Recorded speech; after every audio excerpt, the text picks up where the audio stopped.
Hello viewers, बोले तो सुनने समझने और पढ़ने वाले छात्रों, अभी एक दूसरे वीडियो में स्वागत है। हम अभी कंटिन्यू करने जा रहे हैं उसी चैप्टर 7 चैप्टर को, कोऑर्डिनेट ज्योमेट्री। अभी हमने शुरू ही किया था, 2 वीडियो मेरे ख्याल से आए हैं, 2 या 3 वीडियो। एक इंट्रो वाला वीडियो रहा है और एक एग्जाम्पल 1 और एग्जाम्पल 2, इस तरीके से वीडियो आए हैं। अभी हम क्या है कि हम 7th चैप्टर के 7.1 एक्सरसाइज शुरू करने से पहले जो भी एग्जाम्पल्स हैं उनको हम मतलब अच्छे से डिस्कस कर लेते हैं। एग्जाम्पल्स को क्या, एग्जाम्पल को अगर हम सॉल्व कर लेते हैं तो उसके बाद चैप्टर समझना आसान हो जाता है, क्योंकि इंसान फिर अपने आप से अटेम्प्ट कर पाएगा। और जो इंसान किसी और को सुन करके समझ करके करे, उससे ज़्यादा बेहतर है कि आप अपने से अटेम्प्ट करें। थोड़ा टाइम लगेगा, गलत होगा, टाइम ज़्यादा लग सकता है, बट अटेम्प्ट खुद से जब करते हैं तो वो ज़्यादा बेस्ट है। अब देख करके छापने से अच्छा है कि आप अटेम्प्ट करें। तो उसके लिए एग्जाम्पल्स में मैं पहले ज़्यादा फोर्स करता हूँ कि मतलब एग्जाम्पल पहले समझ में आ जाए। अगर एग्जाम्पल समझ में आ जाएगा तो एक्सरसाइज अपने आप बनने लगेगा। बट एक्सरसाइज भी हम एक्सप्लेन करेंगे। फिलहाल आज हम वही शुरू कर रहे हैं। अपना NCERT बुक रहेगी CBSE पैटर्न से, class 10th chapter number 7 coordinate geometry, जिसके अंदर हम एग्जाम्पल उठाने वाले हैं। क्योंकि मैं आज लिख करके यहाँ पे कुछ ज़्यादा एक्सप्लेन नहीं करने वाला हूँ, कुछ लिखा भी नहीं है मैंने अभी तक, आप देख लीजिए। मैं किताब से डायरेक्टली एक्सप्लेन कर दूंगा। इसके अंदर जो अभी हमारा बाकी लग गया है वो एग्जाम्पल 3 है, एग्जाम्पल 4 और एग्जाम्पल 5, 3 एग्जाम्पल्स बच जाते हैं।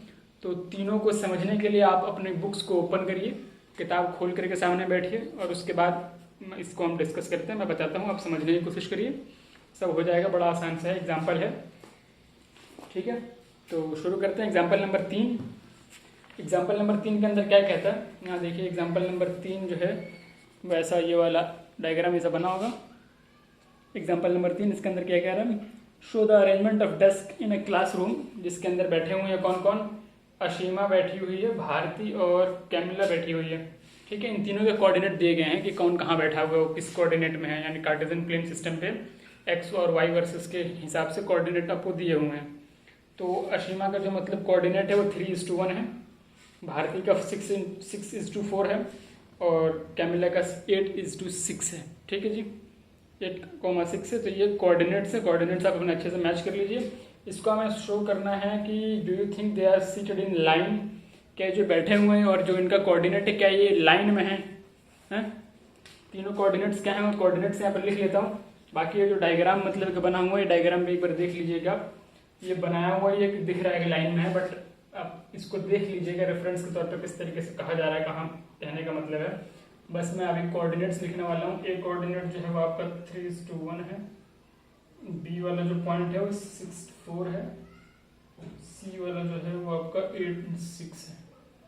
तो ये 3 कोऑर्डिनेट्स हमको गिवन है, हमें शो करना है कि ये लाइन है कि नहीं है, ठीक है जी। तो ये लाइन में है कि नहीं है, हो सकता है कि ये कोऑर्डिनेट आपका यहाँ हो, एक यहाँ हो, एक यहाँ हो, तो ये एक लाइन में नहीं हुआ ना। एक लाइन का मतलब होता है कोलिनियर होनी चाहिए, ठीक है, कोलिनियर, सब के सब एक सिंगल लाइन में हो तो मतलब कि लाइन फॉर्म करेंगे। एक एक डॉट मिल करके एक पूरा लाइन का निर्माण होता है कि नहीं। लाइन बनाने के लिए उसके अंदर बहुत से कंबाइंड डॉट्स होते हैं। अलग अलग डॉट अगर रखने लग गए तो ये लाइन नहीं बनने वाला, ये कुछ फिगर बन जाएगा, क्लोज फिगर बने ना बने, बट जो भी मतलब कुछ अलग ही फिगर बनने लग जाएंगे, सही है। तो इसके वजह से हमें लाइन शो करना है, तो अपने पास वही तरीका है, डिस्टेंस फार्मूला लगाइए। डिस्टेंस फार्मूला लगा करके आप चेक करिए। इससे बढ़िया मतलब सबसे बेहतर इलाज जो है मतलब इसका चेक करने के लिए कि कोई लाइन में है या नहीं है, आप ये एग्जाम्पल के अंदर जो सॉल्यूशन है उसको देख लीजिएगा, वो डिस्टेंस फार्मूले के ऊपर बेस्ड है। बट इसके अलावा जो दूसरा है क्रॉस चेक करने के लिए आप इस्तेमाल कर सकते हैं, या फिर जो मेरे को बेस्ट लगता है कि ये लाइन में है या नहीं है। अगर लाइन में होगा तो उसका एरिया क्या निकलेगा, किसी का भी एरिया निकालने के लिए फिगर जो है वो क्लोज फिगर होना चाहिए। अगर मैं ऐसे कर दूँ तो इसको पूछूंगा मैं इसमें क्या एरिया क्या है इस लाइन का, नहीं पता लगेगा। अगर मैं ऐसे कह दूंगा कि इसका बताओ एरिया क्या है, ये भी लाइन ही था, घुमा के मैंने एक क्लोज स्ट्रक्चर बना दिया, तो इसका एरिया बताया जा सकता है, थोड़ा पॉसिबल है। स्ट्रक्चर समझ जाओ और उसके हिसाब से फॉर्मूला लगाइए, आपको एरिया मिल जाएगा। तो ये लाइन में है या नहीं है सिंपली इस बात से हो जाएगा कि अगर एरिया इसका 0 आता है तो ये लाइन में है, अगर 0 नहीं आता है तो ये लाइन में नहीं है, नॉट इन अ लाइन, ठीक है जी। तो एरिया वही सिंपल हम निकालेंगे कैसे, एरिया ऑफ ट्रायंगल से, क्योंकि अभी हमने इस चैप्टर में ये तो पढ़ा है। एरिया इन ट्रायंगल का फॉर्मूला लगाएंगे और निकाल लेंगे। एरिया इन ट्रायंगल का फॉर्मूला, जो एरिया ऑफ ट्रायंगल का जो फॉर्मूला रहता है वो क्या रहता है, वो मैं यहाँ फॉर्मूला लिख रहा हूँ, x1 y2 minus y3 plus x2 y3 minus y1 plus x3 y1 minus y2। ठीक है जी, तो ये आपका फॉर्मूला होता है एरिया ऑफ ट्रायंगल का। अब अगर चाहिए एरिया हमारा यहाँ पे 0 आ जाता है, ठीक है, अगर एरिया हमारा 0 आ जाता है तो लाइन में है सिंपल। बाकी एक बार वो डिस्टेंस फार्मूला वाला भी एग्जांपल जो दिया है उसको भी देख लीजिएगा अपने से, बट उसको क्रॉस चेक करने के लिए या उससे बेहतर जो है समझने लायक वो ये है, ये समझ में आता है क्योंकि उसके अंदर क्या दे रखा है कि A B plus B C is equals to A C है, इसीलिए लाइन में है। क्या मतलब है भाई, आप ऐसे लाइन खींच देते हो, यहाँ पर आप ए पॉइंट लगा देते हो, यहाँ पर बी, मान लो कि यहाँ पर आप बी लगा देते हो, यहाँ पर सी लगा देते हो। तो अब कहने का मतलब है कि अगर हम ए बी ये डिस्टेंस और ये डिस्टेंस इनका सम इस पूरे के पूरे ए सी के बराबर हो जा रहा है तो लाइन में है। बेकार सा सेंस लगता है मुझे तो बिल्कुल ही, क्यों ऐसा नहीं हो सकता है कि ए पॉइंट यहाँ हो, बी यहाँ हो, सी यहाँ हो, इस तरीके से अगर हो जाए तो ए बी सी, ये जो साइड है ए बी डिस्टेंस हो सकता है कि ये बी सी इस डिस्टेंस के बराबर हो सकता है कि नहीं होता, हो सकता है। इक्विलेटरल ट्रायंगल में तो ऐसा पॉसिबल है ना कि ए बी और बी सी बराबर हो जाए, फिर ए सी के बराबर भी हो जाए, ए बी तीनों आपस में बराबर हो जाएंगे, तो ये लाइन कहाँ से होगा। तो इसकी वजह से वो बेतुका सा लगता है, लेकिन अगर जो बुक फॉलो करने के लिए कहते हैं स्कूल वाले तो वो करिए, वरना ये भी बेस्ट ऑप्शन है कि आप इसका भी इस्तेमाल कर सकते हैं उस चीज़ को सॉल्व करने के लिए या शो करने के लिए कि ये कोई चीज़ लाइन में है या नहीं है। तो सिंपल आप एरिया ऑफ ट्रायंगल निकालिए, एरिया 0 तो मतलब लाइन, एरिया नहीं 0 तो भैया लाइन में नहीं है, लाइन में नहीं है, कुछ और फिगर हो सकता है बट लाइन में नहीं है। तो ये सिंपल है, सॉल्व करने के लिए अपने x1 कौन है यहाँ पे, ये आपका 1 रहेगा, 2 रहेगा, 3 रहेगा। अब इसी का x और इसी का y, इसी का y चलता रहेगा, ठीक है जी। अब चलते रहो तो x y हाफ को ऐसे ही रखो, x1 is 3, y2 is what 4, y3 is what 6, x2 is what 6 है, और y3 is what 6 minus y1 is 1 and x3 is what 8। समझ में आ रहा है, y1 की जगह पे अपना 1 रहेगा, y2 की जगह पे अपना 4 रहेगा। ये वैल्यू समझ में आ रही है ना कि वैल्यू मैंने कौन सी उठाई और कहाँ पर रखी है।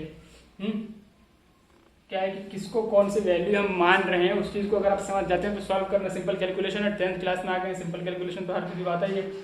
तो अब सिंपली इसको कैलकुलेट करेंगे, अगर एरिया 0 आ जाता है, इसका 0 ही आता है, मैंने कैलकुलेट करके दिख रखा, तो इसका एरिया 0 आएगा, इसीलिए इसको हम कहते हैं कि ये जो है लाइन में है। दिस अरेंजमेंट इज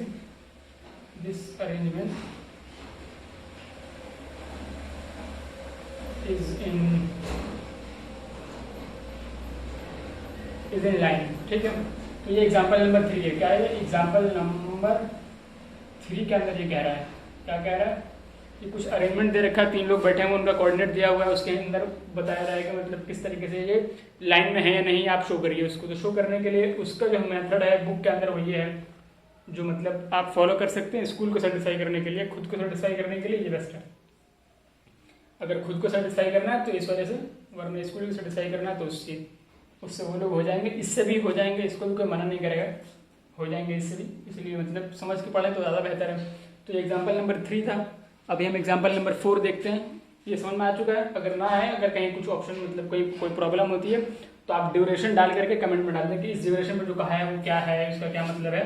इस तरीके से आप कुछ भी डाल सकते हैं, जो भी जहाँ कहीं भी आपको डाउट लगता है। हम एग्जाम्पल नंबर 4 की तरफ चल रहे हैं। एग्जाम्पल नंबर 4 ये क्या कहता है जी, एग्जाम्पल नंबर 4 के अंदर क्या है, लेट मी सी। एग्जाम्पल नंबर 4 आप बुक को जरूर देखते रहिए, तभी समझ में आएगा, क्योंकि मैं यहाँ पे सारी चीज़ें लिख नहीं रहा हूँ, ना क्वेश्चन लिखूंगा ना आंसर लिखूंगा, कुछ भी नहीं, ठीक है जी। Find the relation between x and Y such that the point x Y is equal distance from the point this and this. समझ रहे हैं जी, ये एक x है मान लीजिए, खैर अभी हम कहाँ पर थे, एग्जाम्पल 4 की बात कर रहे थे। एग्जाम्पल एग्जाम्पल 4 की बात कर रहे थे। एग्जाम्पल 4 में हमने क्या देखा था अभी तक के, relation between x and y, हमें रिलेशन मतलब के दिखाना था। एक मतलब के दो हमें कोऑर्डिनेट दिए हुए हैं और एक्स वाई से इक्वी डिस्टेंस पर हैं दोनों, इस चीज़ का रिलेशन हमें देखना, find a relation between x and Y such that the point x y, मतलब कि एक कोई कोऑर्डिनेट दे रखा है, मानिए कि सी कोऑर्डिनेट का नाम है जिसका कोऑर्डिनेट क्या है एक्स एंड वाई, ठीक है।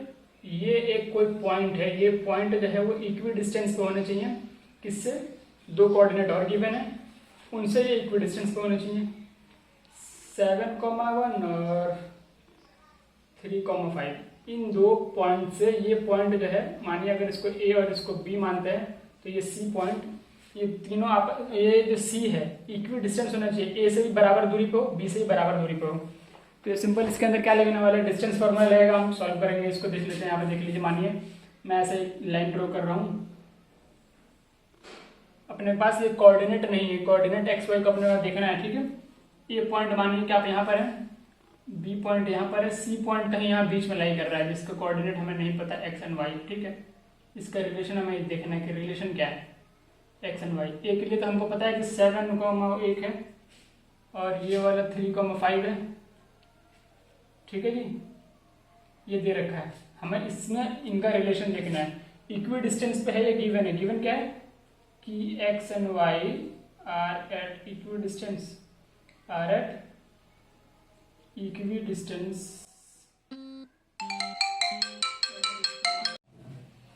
हाँ तो यार इक्वी दोबारा फ़ोन कॉल भी आ गया था, कोई बात नहीं, हम इसको कंटिन्यू करते हैं। इक्वी डिस्टेंस में हमको रिलेशन चेक करना है कि इक्वी डिस्टेंस पे अपने गिवन है, इतना डाटा गिवन है, हमें करना क्या है कि वही डिस्टेंस फॉर्मूला लगाएंगे, यानी x2 माइनस x1 और y2 माइनस y1 करेंगे, इसका स्क्वायर करेंगे, इसका भी स्क्वायर करेंगे और इन सबको रूट में डाल देंगे, सही है। तो AC इज इक्वल्स टू दे, और ये जो हो जाएगा वो BC यानी CB मान लीजिए, ठीक है। यानी ये जो डिस्टेंस है और ये जो डिस्टेंस है दोनों बराबर होने चाहिए, तो इन दोनों को हम इक्वेट कर देंगे, यहाँ से एक्स और वाई का रिलेशन निकल जाएगा। क्या बोलती है पब्लिक, सही है। ये दोनों बराबर है तो इन दोनों के इक्वेशन को हम बराबर कर देंगे ना, जैसे कि ए बी ए सी के जो ऑप्शन है, ए सी के जो डिस्टेंस है वो ये है, इसके अंदर x2 क्या है, x2 आपके पास x ही है और x1 क्या है 7 है, इसका स्क्वायर करिए, plus y2 y means y1 करिए, y2 क्या है y है और ये y1 ये है, इसका स्क्वायर करिए। इस तरफ CB है तो CB यानी CB, इसके लिए अब क्या है कि x2 ये हो जाएगा, x1 ये हो जाएगा, सही है जी। तो x2 माइनस 3 माइनस एक्स का स्क्वायर प्लस 5 माइनस वाई का स्क्वायर, दोनों तरफ रूट रूट काट दीजिए क्योंकि दोनों को दोनों बराबर ही तो हैं, दोनों का हम इक्वेट कर लेते हैं, देख लीजिए क्या हो रहा है, ठीक है। दोनों रूट मैंने काट दिए, ठीक है। बचता क्या है कि x माइनस 7 का स्क्वायर प्लस y माइनस 1 का square is equals to 3 minus x का स्क्वायर प्लस 5 माइनस वाई का स्क्वायर, सही है भाई। यार ये तो आइडेंटिटी वगैरह लग रही है भाई, इसको सिंपली यार सॉल्व कर लेना। सॉल्व करने के बाद जो भी तुम्हारा रिलेशन आएगा कुछ इस तरीके से आता है। अपने एग्जाम्पल में दे रखा है x minus y is equals to 2, ये रिलेशन है, ठीक है, ये रिलेशन है। क्योंकि वीडियो ऑलरेडी बहुत लंबा होता जा रहा है, बहुत सारे मतलब हमें तीनों के तीनों एग्जाम्पल्स में डिस्कस करने हैं, तो आप दोनों को इक्वेट कर दीजिएगा। जो ये डिस्टेंस रहेगा AC और CB, इन दोनों को इक्वेट कर दीजिएगा बराबर करके, मतलब उनसे निकालिए, जो कटता है उसको काटिए, जो नहीं कटता उसको रखे रहिए। फाइनली जा करके आपको एक रिलेशन मिल जाएगा x minus y is equals to 2, यही है ना, x minus y is equals to 2, ये रिलेशन आपको मिल जाएगा। हाँ, x minus y is equals to 2 ये रिलेशन है, ठीक है। तो यही अपने को पता करना था, ये आंसर हो गया आपका। अब जल्दी से हम लोग फटाक से फिर वो वाला डिस्कस कर लेते हैं, एग्जाम्पल 5, ठीक। ये आपको समझ में आ रहा है कि हम क्या कर रहे हैं, दोनों डिस्टेंस इक्वेट कर देंगे, दोनों को इक्वेट कर देंगे, जो कटेगा उसको काट देंगे, जो बचेगा उसको बचाए रखेंगे। फाइनली जाके अपने को एक ऐसा इक्वेशन मिल जाएगा। सिंपल कैलकुलेशन आप करिए, हो जाएगा। कैसे इनिशिएट करना वो मैंने बता दिया, ठीक है। आइए एग्जाम्पल नंबर 5 पे चलते हैं।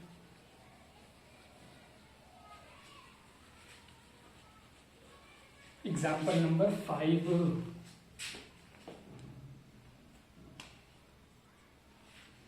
इसमें जो आपको कह रहा है एग्जाम्पल नंबर 5 के अंदर कि find a point on y axis which is equidistance from the point this and this, ये भी ठीक है। On y axis. Simply y axis पे ही पता करने को कह रहा है कि वो पॉइंट कौन सा है वाई एक्सिस पे। इसका मतलब आप समझ रहे हैं कि यहाँ पर जो एक्स एक्सिस का जो मतलब वैल्यू रहेगी ना वो 0 रहेगी, वाई एक्सिस का हमें पता करना है।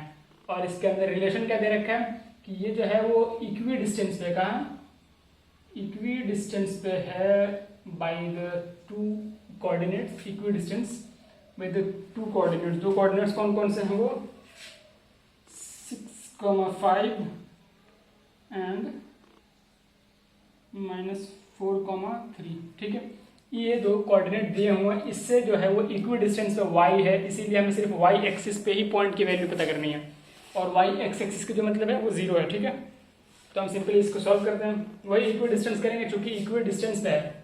ये मान लीजिए सिंपल, मैं ड्रॉ इसका नहीं कर रहा हूँ जो इसमें दे रखा है। आप मानिए कि आपका ये a है, ये b है, ये पॉइंट को मैं यहाँ लिख दूंगा a 6,5 और ये b कॉमा है, b के लिए है तो -4 एंड 3, ये कोऑर्डिनेट गिवन है।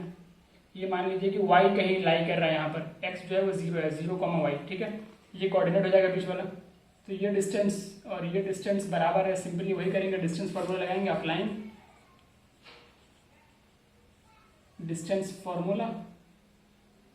और हम कह देंगे इस पॉइंट को अगर C तो AC is equals to BC। Distance formula लगाओ,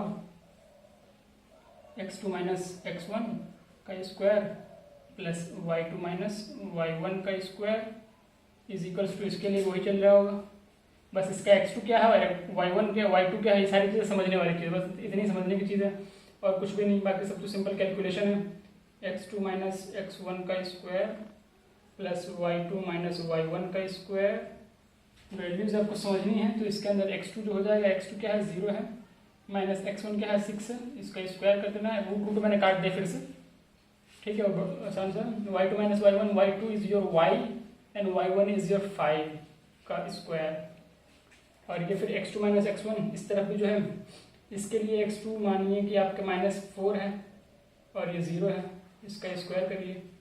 और y2 is what, y2 is your 3 and y इसका स्क्वायर कर दीजिए। इसको सॉल्व करिए, फाइनल आपका आंसर जो आ रहा होगा y इज इक्वल्स टू 9 1 का आ रहा होगा। यहाँ से सिंपल कैलकुलेशन है, ये आपके वैल्यू आ गई, ये आंसर आपका। ये सिंपल कैलकुलेशन, कैलकुलेट करिए, इसको स्क्वायर करेंगे, नेगेटिव वाला फिर से पॉजिटिव में चला जाएगा, कुछ 0 ही रहेगा, 4 16 बन जाएगा, ऐसा कुछ करके हैं। और सिंपल सिंपल इसको बनाते चले जाइए, फटाफट हो जाएगा। ठीक है, आइडेंटिटी जहाँ लग रही है वहाँ लगाइएगा।